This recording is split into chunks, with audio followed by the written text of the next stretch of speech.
Ferrari just dropped the most revolutionary upgrade of the 2026 season, and it's so radical that rivals literally cannot copy it.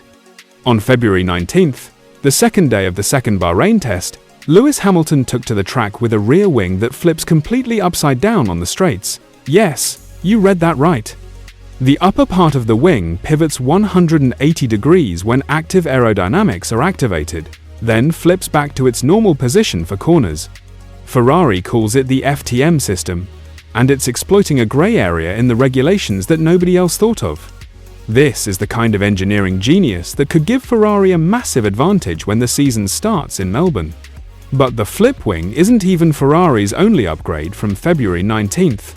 They also brought a brand new power unit, a reinforced gearbox, a revised front wing, floor modifications, and a revolutionary exhaust appendage that's designed to increase downforce. After spending the first week of testing validating reliability with their Spec A car, Ferrari is now in full performance mode, and Lewis Hamilton couldn't be happier about it. Let's start with the headline-grabbing flip wing because it's absolutely sensational. The revolutionary rear wing made its debut on Thursday morning during the second day of testing. Hamilton was only able to complete 5 short laps before returning to the pits with a slight technical problem, but that was enough to showcase Ferrari's new design. The upper part of the wing pivots 180 degrees on the straights, completely reversing its orientation to reduce aerodynamic drag, before pivoting again to return to its initial position for cornering. This is a bold choice that exploits a brand new grey area in the regulations. The rules don't specify which way the wing should be oriented when active aerodynamics are activated. Every other team on the grid has their rear wings adjust by changing the angle, but Ferrari said why not flip the entire thing upside down? The aerodynamic benefit is potentially massive, because when the wing is inverted on the straights, it creates virtually no drag while still being able to generate maximum downforce in the corners.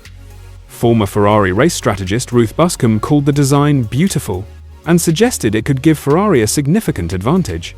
Multiple technical analysts have noted that this is the most dramatic active aero design we've seen so far in 2026 testing. And here's the kicker. Because of how unique and complex the mechanism is, rivals cannot simply copy it. They would need to completely redesign their gearbox and rear crash structure to accommodate the flip mechanism, which is impossible to do before Melbourne. Now, let's talk about the exhaust upgrade that had the paddock buzzing on Wednesday, February 19th. Ferrari brought a rectangular aerodynamic appendage located exactly behind the engine exhaust pipe. Ferrari internally calls it FTM, which has a dual function. First, it increases the stall of the rear wing on the straights by diverting exhaust gases. Second, it simultaneously creates negative pressure behind the diffuser to increase aerodynamic downforce. The SF-26 ventured out for the morning of day 1 covered in FlowViz paint to assess the correlation of data between simulations and real-world performance. The new exhaust appendage is designed to divert exhaust gases and airflow in a way that optimizes the entire rear of the car. By redirecting these gases, Ferrari is said to increase the aerodynamic downforce of the car without adding weight or drag penalties. Ferrari also brought a completely new power unit for the second Bahrain test.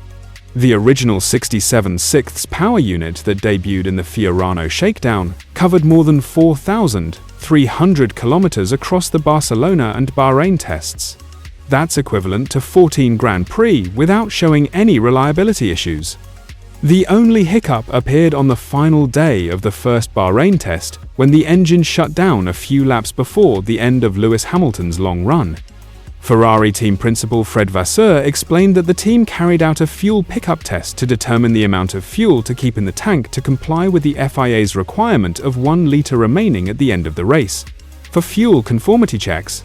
Apparently, consumption was slightly higher than simulations predicted, so the data collected is very positive for planning upcoming Grand Prix simulations. Bringing a fresh power unit allows Ferrari's technicians to carry out a detailed analysis of the old engine, carefully assessing its condition and the level of wear accumulated. Alongside the engine change, Ferrari also fitted a new gearbox. Under the new technical regulations, the internal components are subjected to greater mechanical stress than in the past, meaning the transmission system requires particularly close monitoring.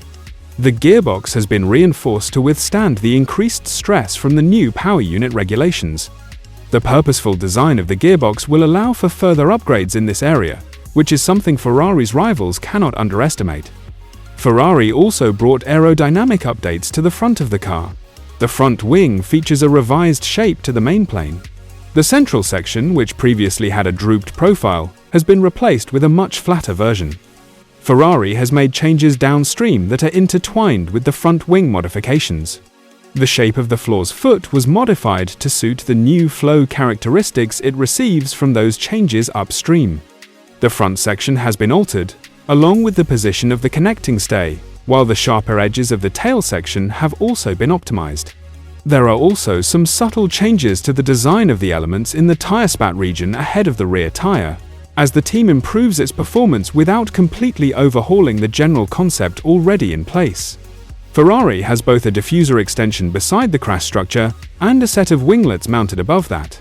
The centerline chute arrangement on the SF-26's diffuser is another unique detail that sets Ferrari apart from rivals.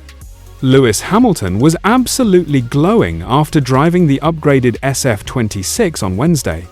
He completed 44 laps and finished 7th on the timing sheet, while Charles Leclerc completed 70 laps and posted a time 0.6 seconds faster, placing 3rd.